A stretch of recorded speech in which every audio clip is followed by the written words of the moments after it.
countrymen, just to give you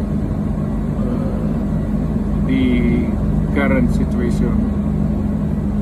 I am about to land sa Hague. Galing ako Dubai.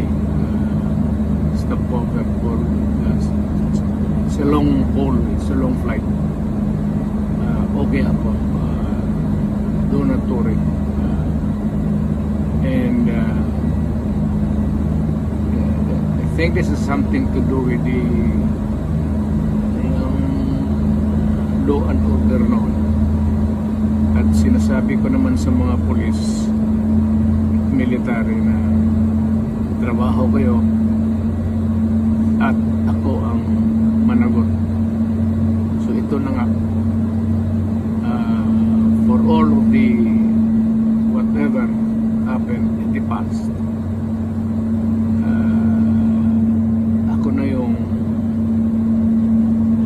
nag-front sa ating law enforcement